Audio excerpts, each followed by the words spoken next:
네, 우리 옆에 분들 바라보시고 한번 샬롬으로 한번 인사해 보겠습니다. 샬롬. 네, 네, 네. 우리 오랜만에 우리 황복실 집사님 그리고 마이클? 제이콥. 네. 이게 마이클은 다른 데 가 있고 제이콥이 왔습니다. 우리 황복실 집사님하고 제이콥을 위해서 박수 한번 치겠습니다. 네. 그리고 이막재 집사님 옆에 제가 처음 뵌 분인데 제가 그 세가족 카드가 없어서 네 혹시 네 네이버 네 한번 일어나시면 함께 환영의 박수하겠습니다. 네 그리고 저기 낯선 여인의 향기가 느껴졌습니다. 우리 지영자매님 맞으시죠? 아니 정아 네 정아자매님 네 낯선 여인은 어딘가로 갔고요. 우리 정아자매님 한번 박수하겠습니다. 네 그리고 유한 형제님 우리 막내 아들 둘째 아들 네 우리 이제 그 어디로 간다 그랬죠? 한국으로. 네, 우리 이제 한국에 가서도 잘 군복무할 수 있도록 우리 일어나시면 우리 함께 박수하겠습니다. 네, 그리고 또 없나요? 네, 다음 주에 제가 소개하겠습니다. 네, 오늘 말씀의 제목은 내가 누구의 은혜를 입으면입니다. 아까 찬양의 가사처럼 은혜 아니면 나서지 못하리. 이게 우리 여전도의 임원들의 고백뿐만 아니라 이 고백이 우리의 고백이 되어지기를 소원합니다. 아멘. 이 고백이 아니고서는 절대 이 자리에 설 수 있는 사람이 과연 누가 있겠습니까? 오늘 말씀을 나누면서 이제 오늘 저는 은혜라는 말씀으로 함께 여러분들에게 말씀을 전하려고 합니다. 은혜라는 말은 언제 들어도 마음이 따뜻해지고 그리고 우리 마음이 겸손해지게 하는 참 경이로운 단어가 아닐 수 없습니다. 은혜는 하나님의 무조건적이며 다함없는 그 사랑을 가리키는 단어입니다. 그래서 은혜는 성경에서 끊임없이 나오는 주제입니다. 그리고 은혜는 우리의 노력과 열심과는 전혀 관계없이 주어진 이 땅을 창조하시고 이 땅을 지금도 다스리고 통치하시는 하나님이 이 땅의 피조물들에게 베풀어 주시는 그 사랑 믿으십니까? 그리고 하나님의 자비와 역사하심을 그리고 하나님의 그 선하심을 의미하는 단어가 바로 은혜라는 것입니다. 또한 예수님이 이 땅에 오신 것 자체가 하나님께서 우리 인간에게 베풀어 주신 그 놀라운 그 사랑이 바로 은혜인 줄 믿습니다. 그래서 요한복음 1장 17절에 보면 율법은 모세로 말미암아 주어진 것이요 은혜와 진리는 예수 그리스도로 말미암아 온 것이라. 아멘. 이 신약에서 은혜로 번역된 그 단어, 이제 헬라어로 캐리스라고 얘기하는데요. 이 단어는 호의와 축복 그리고 친절을 의미하는 그런 단어입니다. 이 단어 헬라어를 이제 영어로 옮기면서 이것을 grace 그리고 blessing이라고 번역했습니다. 사람들은 서로 나보다 좀 부족하고 연약한 사람들이 있으면 우리는 사람들에게 그냥 친절로 호의로 다른 사람들에게 그 은혜를 표현하기도 합니다. 그러나 은혜라는 단어가 사람과 사람 사이가 아니라 하나님과 사람 사이에 하나님과 이 은혜가 이 단어가 연결되어 사용되어지면 더 크고 강한 의미를 갖게 된다는 겁니다. 우리가 지은 죄에 대하여 마땅히 죄값을 받아야 함에도 불구하고 하나님께서 하나님의 자녀된 우리 가운데 축복하시기로 선택하셨다는 것, 그것이 바로 하나님의 은혜인 줄 믿습니다. 그러므로 하나님께서 우리에게 베풀어 주신 그 은혜는 우리를 향한 하나님의 일방적인 선물이라는 거예요. 지금 여러분들 여기 앉아 계시잖아요. 지금 옆에 선물 바구니를 하나씩 다 들고 있는 것과 마찬가지입니다. 여러분들 그렇게 생각하십니까? 하나님이라는 존재, 그리고 예수 그리스도의 존재 자체가 우리 각 사람에게 주어진 하나님의 놀라운 선물인 줄 믿습니다.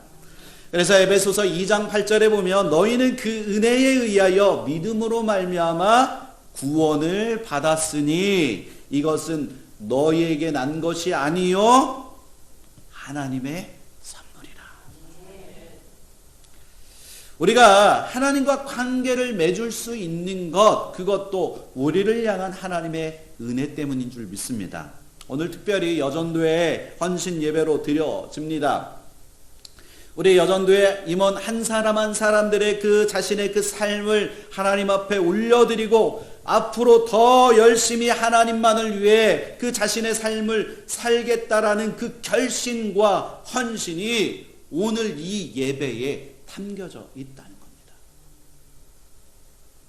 이게 이렇게 준비하는 게 쉬운 것 같지만 아니라는 거예요.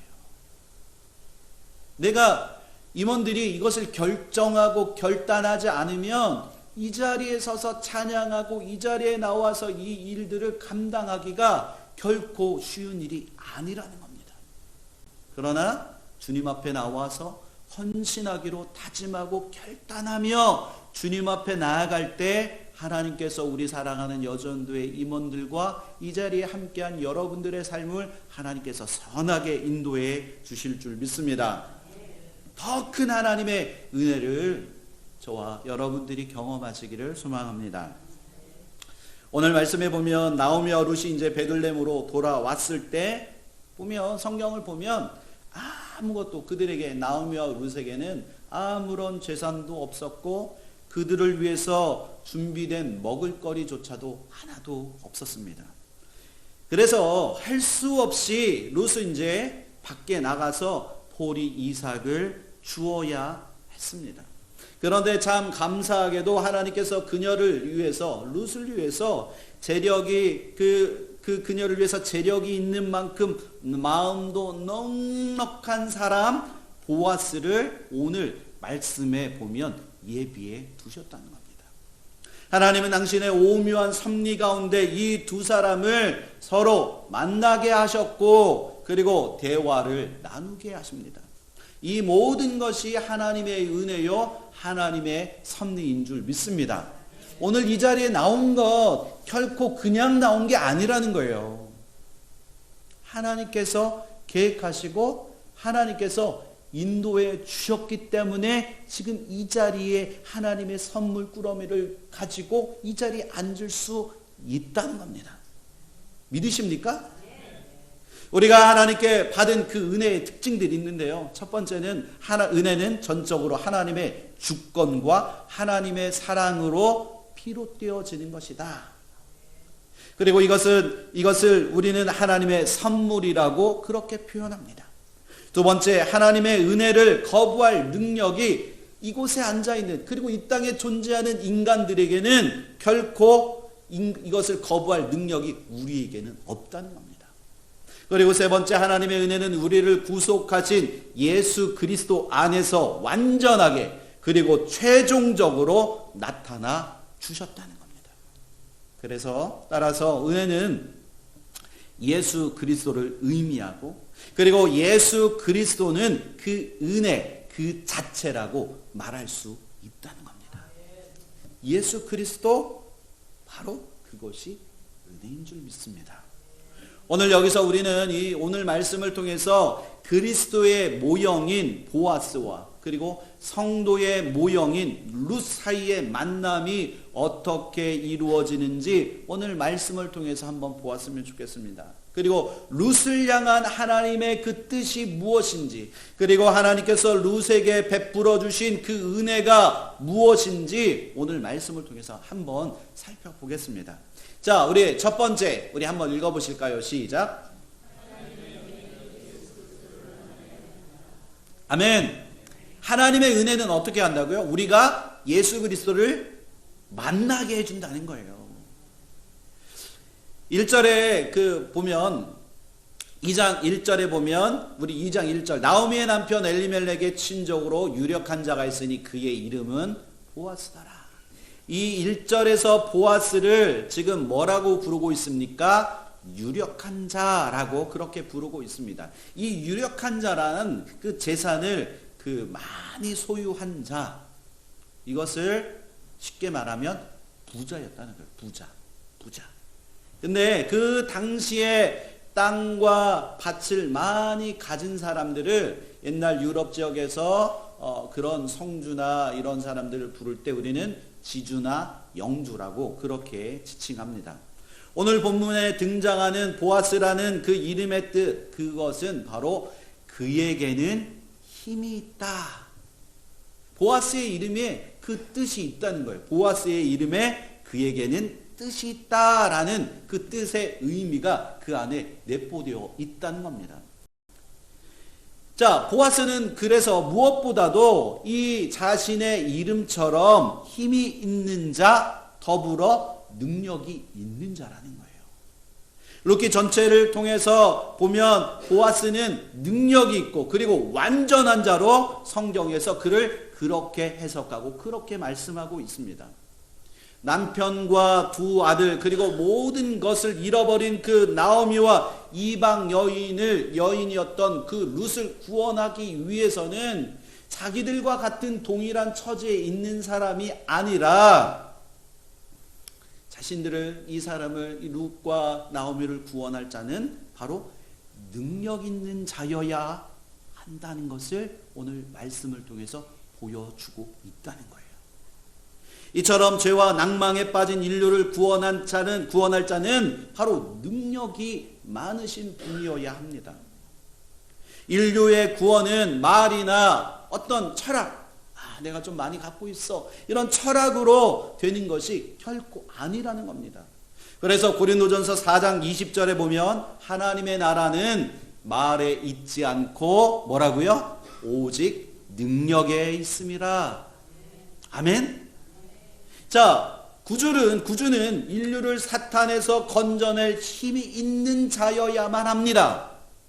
이처럼 곧 우리의 능력이 되시는 바로 이 하나님의 아들 예수 그리스도 뿐이, 예수 그리스도만이 우리를 죄 가운데서 구원해 주실 수 있는 분이시라는 겁니다.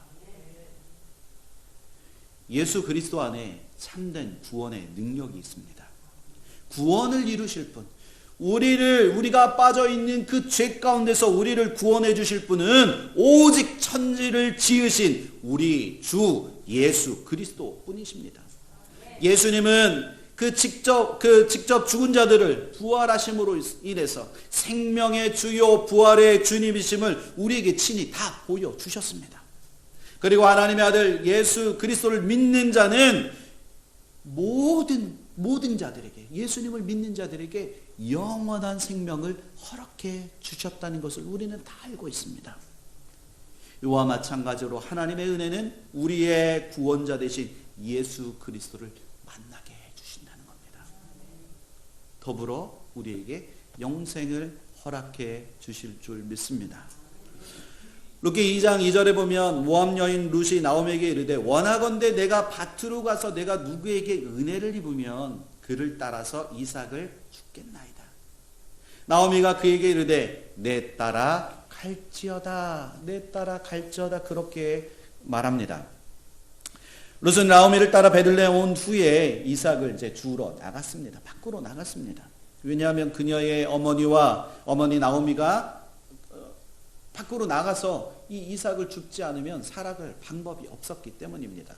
그들에게는 가진 돈도 없었고 땅도 없었고 아무것도 없었습니다. 모압 지방에 살다가 다시 돌아왔을 때에는 그들의 그 삶에, 그들의 그 옆에 그 자신들의 삶을 보면 아무것도 없었다는 거예요. 의지할 사람조차도 아무도 없었다는 겁니다. 그러나 룻이 남의 밭에 가서 떨어진 그 이삭이라도 주울 수 있었던 것, 그것은 오늘 성경에서 말씀하고 있는 이것이야말로 하나님의 은혜였음을 고백합니다. 왜냐하면 하나님께서 이스라엘 백성들에게 그 율법에 기록하기를 나고네와 고아와 과부를 위하여 이삭을 버려 두라고 그렇게 신명기에 기록했기 때문입니다. 우리 신명기 24장 19절 한번 읽어보실까요? 시작. 내가 밭에서 곡식을 벨 때에 그 한 뭇을 밭에 잊어버렸거든 다시 가서 가져오지 말고 나그네와 고아와 과부를 위하여 남겨두라.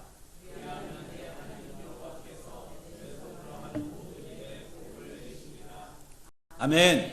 그 이스라엘 율법에는 추수할 때 이삭이나 그 과일들이 떨어졌을 때 이것을 다 가져가도록 하지 않았습니다. 오히려 가난한 사람들을 위해서 남겨두라는 그 명령을 그 율법에 기록해 놓았다는 겁니다. 루스는 아마도 그 율법에 대해서 시어머니 나오미에 대해서 나오미가 그 얘기를 해줘서 그것을 알고 있었을 것입니다. 그래서 그 일을 하러 가겠다고 루시 지금 시어머니에게 말했고 그리고 이것을 나오미가 허락했다는 겁니다. 저도 어렸을 때 저처럼 시골에서 사신 분들은 다 아실 거라고 생각합니다. 저의 집 근처에 나무들이 단감나무들이 큰 나무들이 굉장히 많이 있었습니다. 그런데 가을이 지나고 이제 겨울이 돼도 그거를 굳이 따지 않고 그냥 그대로 남겨놓더라고요. 그래서 아니 굳이 왜 저거를 안 따고 저걸 그냥 그렇게 남겨놓을까 생각을 했는데 보면 겨울 내내 꽁꽁 얼어붙은 그 나무들 사이에 까치나 새들이 와서 그 남겨진 그 감을 계속 쪼아 먹더라고요. 쪼아 먹고 그래서 절반은 없어지고 나중에 꼭지만 남았는데 나중에 툭 떨어지고 이런 걸 보면서 저는 어렸을 때 이걸 왜 남겨놓았을까 생각했는데 나중에 보니까 이게 다 그 옛 어르신들의 그런 지혜였구나. 우리만 사는 게 아니라 다 같이 살아야 한다라는 공생의 의미가 그 안에 있었던 것 같습니다. 이와 마찬가지로 가난한 자를 위한 하나님의 특별한 배려였다는 거예요. 이것이. 만일 이러한 하나님의 따뜻한 배려가 없었다면 그들은 어떻게 됐겠습니까? 바로 굶어 죽었을지도 모른다는 겁니다. 그러나 하나님께서 가난한 사람들과 이방인들을 위해서 살 길을 마련해 두셨습니다. 이것을 우리가 깊이 생각해 보면, 깊이 묵상해 보면 이 모든 것이 하나님의 은혜요, 하나님의 사랑인 줄 믿습니다. 오늘날 이 세상에서 파산하거나 그리고 실패하고 좌절해서 낭만 가운데 있는 사람들, 그런 사람들이 하나님 앞에만 나오면 살 길이 있는 줄 믿습니다. 절망하고 낙심하고 나 오늘 죽겠다 다리에 굳게 마음 먹고 있을 때 누군가가 던진 한마디, 하나님은 사랑이십니다. 하나님은 당신에게 은혜를 베풀기를 원하십니다. 이 한마디로 다시 죽게 돌아와 생명을 얻게 되는 그 놀라운 일들을 우리는 수없이 많이 경험합니다. 왜냐하면 하나님께서 그들을 위해서 살 길을 마련해 두시기 때문입니다. 이처럼 우리 하나님은 자비로우신 분이십니다. 하나님의 그 자비로우심이 여러분들의 삶 가운데 함께 하시기를 소원합니다. 그 우리의 필요를 너무나 잘 아셔서 때로는 보면 하나님께서 우리의 그 모든 것을 하나님이 채워주신다는 거예요. 믿으십니까? 세소만교회에 도움이 필요한 자들에게 하나님의 그 사랑을 적극적으로 표현할 수 있는 우리 교회가 되어졌으면 좋겠습니다. 정말 누군가 아파하고 힘들어하고 지금 고통 중에 있다면 우리가 결코 외면하지 않고 그들에게 찾아가서 그 하나님의 그 도움의 손길들을 우리가 나누어 주고 베풀어 줘야 합니다. 지난 한 해 연말에 한 집사님의 헌신으로 인해서 그 하나님의 그 풍성한 은혜를 제가 나눌 수 있었습니다. 함께 제가 구체적으로 막 다 말씀드릴 수는 없지만 그 집사님의 헌신과 그리고 그 풍성하게 나눠준 그것으로 인해서 그 시간이 얼마나 큰 힘이 되고 얼마나 좋은 시간이 되었는지 모릅니다. 우리 교회도 앞으로 힘들고 어려운 그 일들이 있는 분들을 향해서 외면하지 않았으면 좋겠습니다. 그들을 향해 눈을 들어서 내가 어떻게 하면 저를 도와줄 수 있을까? 그들을 돕는 일에 열심을 다하고 섬기는 교회가 되어졌으면 좋겠습니다. 오늘 여전도에서 열심히 섬기고 봉사하며 선교사님들을 후원하겠다고 그렇게 이제 작정하고 결심했습니다. 이것이 얼마나 감사한 일입니까? 그냥 우리끼리만 잘 먹고 그냥 할 수 있는데 정말 하나님의 그 일을 위해서 헌신하고 사역하는 그들을 위해서 섬기겠다고, 그리고 그들을 위해서 우리가 후원하겠다고 하는 그것이 얼마나 감사한 일이 하는 겁니다. 자신의 것을 적극적으로 나누고 그리고 내 것을 구별해서 누군가에게 준다는 것, 이것은 결코 쉬운 일이 아닙니다. 그러나 하나님께서 말씀으로 이렇게 정해 놓으신 것들을 우리가 순종할 수 있다면 우리는 더 큰 하나님의 은혜를 누리며 살아가게 될 줄 믿습니다. 우리 두 번째, 우리 한번 읽어보실까요? 시작. 하나님의 은혜는 우연처럼 찾아옵니다. 자, 이게 무슨 말일까? 룻기 2장 3절에 룻이 가서 베는 자를 따라 밭에서 이삭을 줍는데 우연히 엘리멜렉의 친족 보아스에게 속한 밭에 이르렀더라. 이제 룻은 누군가로부터 은혜를 잊기를 바라는 마음으로, 이제 그런 마음으로 이제 추수할 그곳으로 이제 길을 나섭니다. 룻의 그 상황을 한번 생각해 보고 이 말씀을 한번 이해하면 굉장히 마음에 들어오는데, 자, 룻이 이제 그곳으로 가는 길이 어땠을까요? 굉장히 두려웠을지도 모릅니다. 이방 여인이었기 때문에 그곳에 가서 문전박대는 당하지 않을까, 그 마음 안에 노심초사했을지도 모릅니다. 누구를 만날지도 모르고 모든 게 낯선 곳이며 누구의 밭인지도 모르는 그곳에서 이방 여인이었던 룻이 혼자서 이삭을 줍기 위해서 그곳에 나간 것입니다. 아마 마음을 조이며 그곳에 갔을지도 모릅니다. 그런데 그곳에서 마침 무슨 일이 이루어졌냐 하면 바로 그 밭이 시아버지 엘리멜렉의 친족 그 보아스의 밭이었다는 거예요. 하나님께서 그 모든 것을 예비해 놓으셨다는 겁니다. 3절에 보면 우연히 엘리멜렉의 친족 보아스에 속한 밭에 이르렀더라, 그렇게 말씀합니다. 여기 3절을 보면서 우리가 주목해야 할 단어가 하나 있습니다. 이것은 바로 우연이라는 단어입니다. 우연이라는 말은 그 히브리어로 카라입니다. 카라. 근데 이것은, 이 단어의 의미는 단지 세상에서 일어나는 우연의 일치를 말하는 것이 아니라는 겁니다. 성경에서 말하는 것은 룻과 보아스의 만남이 우연히 어쩌다가 일어난 것 같아 보이지만 이 모든 일이 다 하나님의 주권 아래 이루어졌다는 것을 성경은 우리에게 끊임없이 말씀하고 있다는 거예요. 3절에 나타난 이 단어 우연히, 이 우연히는 모든 것이 다 하나님의 인도하심을 말하고 있다는 겁니다.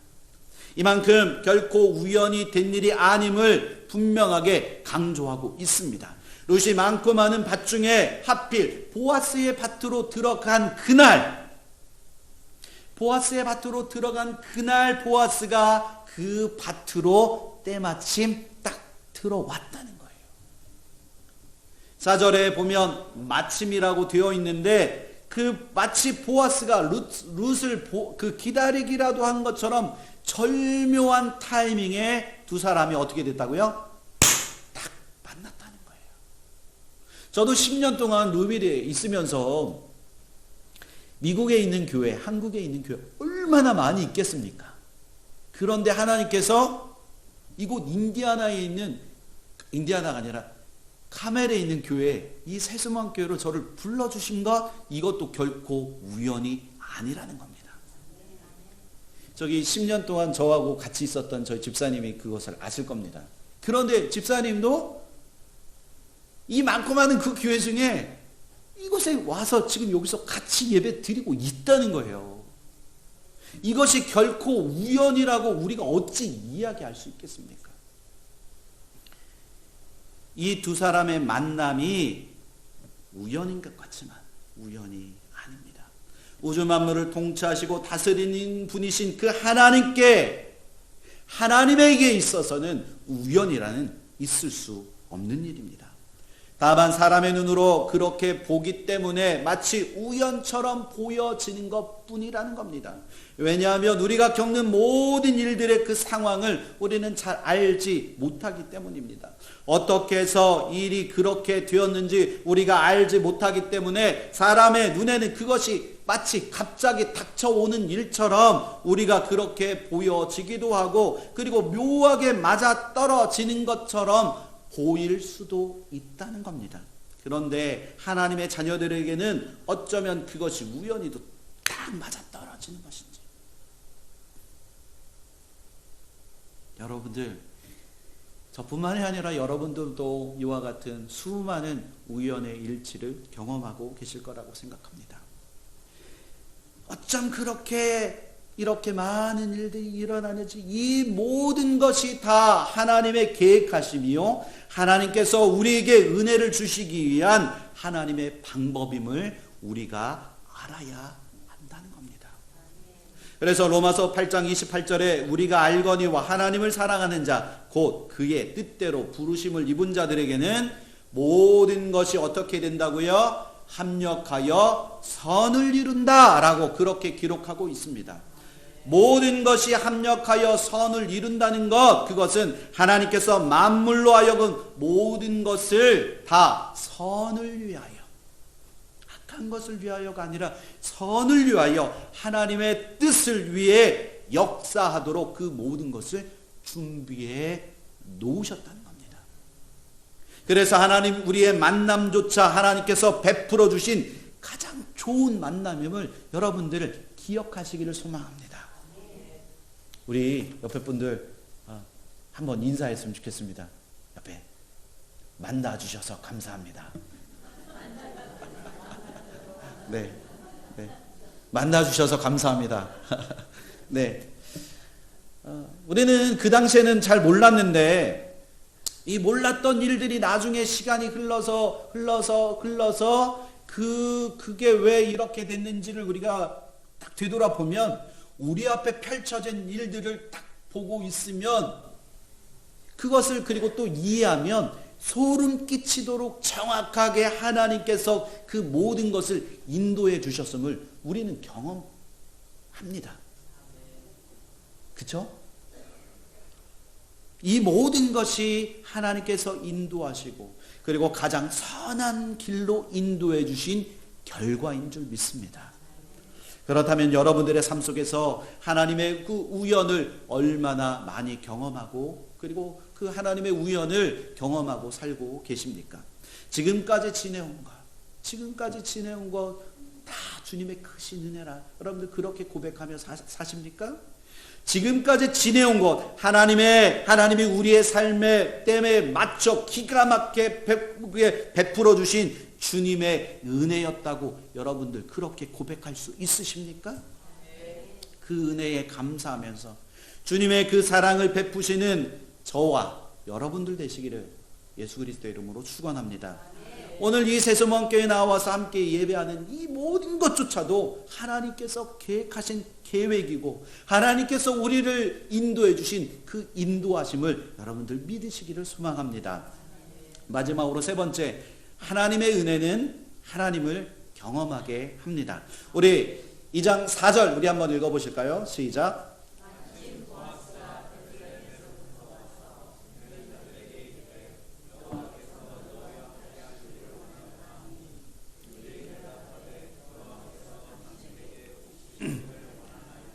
아멘. 보아스는 어디 사람이라고 얘기하고 있죠? 베들레헴 사람이었습니다. 예수님께서 베들레헴에서 오셨듯이 보아스도 지금 베들레헴에서 왔습니다. 루시 보아스의 밭에서 이삭을 줍고 있을 그때에 때마침 보아스가 자기 밭에 오게 되었습니다. 그런데 보아스의 등장만으로 분위기가 굉장히 밝아지는 것을 볼 수 있습니다. 밭에 등장하는 그 보아스의 등장만으로 그곳에서 일하는 그 일터의 분위기가 샥 바뀌어가고 있다는 거예요. 그는 일꾼들을 격려하고 축복합니다. 뭐라고 축복하냐? 주님께서 여러분들과 함께 하시기를 빕니다. 지금 보아스가 그들에게 이야기하고 있지만 제가 여러분들에게도 인사하겠습니다. 주님께서 여러분들과 함께 하시기를 축원합니다. 아멘. 자, 임마누엘. 이것이 하나님이 우리에게 주시는 진짜 축복인 줄 믿습니다.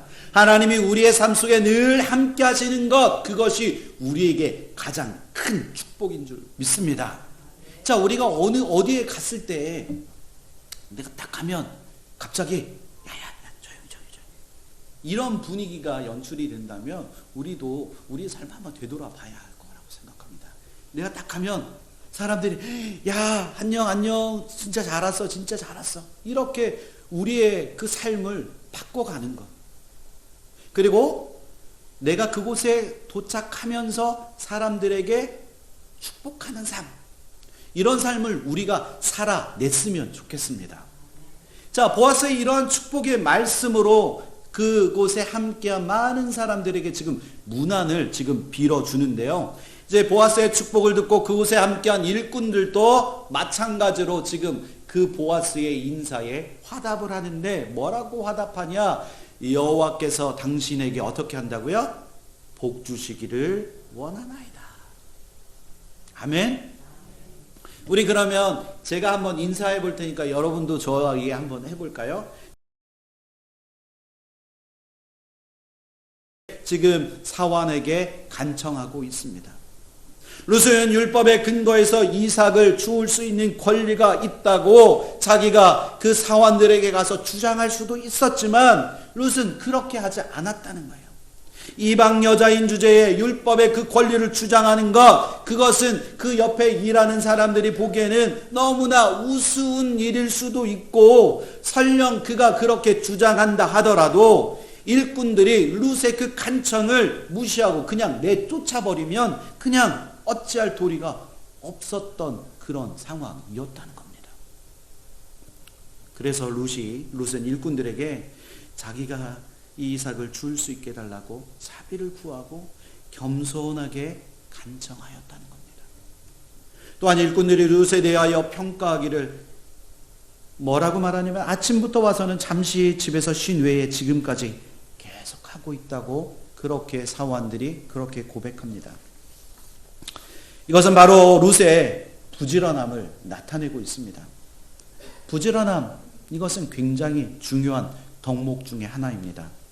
잠언에서 게으름을 큰 악의 악 중에 하나라고 그렇게 말씀하고 있습니다. 특히 여자에게 있어서 이 부지런함은 큰 덕목 중에 하나입니다. 그래서 잠언 31장 10절에 나오는 현숙한 여인의 덕목 중에서 부지런함, 이것은 정말로 중요하게 여겨집니다. 이른 아침부터 저녁 늦게까지 남편들과 자녀들을 돌보고 일꾼들을 지도하며 집안일을 하며 노동을 하는 그 여인의, 현숙한 여인의 모습을 한번 생각해 보십시오. 물론 이런 노동 그 자체보다 남편과 그 사람들에게 선을 행하며 여호와를 경외하는 것이 더 중요하기도 하지만 여호와를 경외하는 것 또한 신실한 삶을 통해서 나타내고 드러내어져야 한다는 겁니다. 그래서 여호와를 경외하는 사람은 매일매일 신실하게 여호와 앞에 나가야 할 줄 믿습니다. 여호와를 경외하는 사람이 빈둥빈둥거리거나 시간을 낭비할 수 있겠습니까? 게으른 여인은 결코 현숙한 여인이 될 수 없다는 겁니다.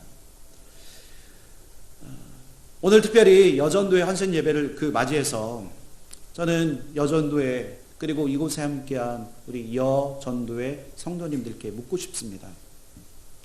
여러분들은 정말로 현숙한 여인이십니까? 아니면 하나님께서 칭찬하시는 현숙한 여인이 되고 싶으십니까? 아멘. 그렇다면 오늘 말씀을 통해서 하나님과 1대1로 만나는 그 큐티 시간을 정말 가장 귀한 시간이라고, 그리고 중요한 시간이라고 여기시기를 소망합니다. 하나님의 은혜를 여러분들 정말로 사모하고 계십니까? 룻은 친척도 없고, 그리고 아는 사람 하나 없는 이 낯선 그 유대 땅을 향하여 오직 믿음 하나만을 가지고 시어머니 나오미를 따라 지금 이곳에 와 있다는 겁니다. 그러나 은혜가 풍성하신 하나님께서 이미 그를 위하여 모든 것을 준비하시고 기다리고 계셨던 것처럼 하나님께서 룻을 위하여 보아스를 예배해 두셨고 우연히 그들을 만나도록 하나님께서 선하게 인도하셨다는 것을 여러분들 기억하시기를 소원합니다. 이 모든 것은 다 하나님의 은혜요 하나님의 섭리인 줄 믿습니다. 마지막으로 사진 하나 보고 말씀을 마치려고 합니다. 마지막 사진 하나 보여주시겠어요?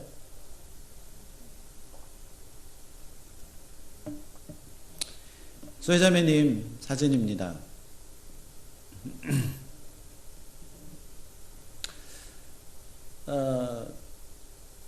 많이 여의고 여전히 가슴에 심한 페인으로 고통받고 있습니다.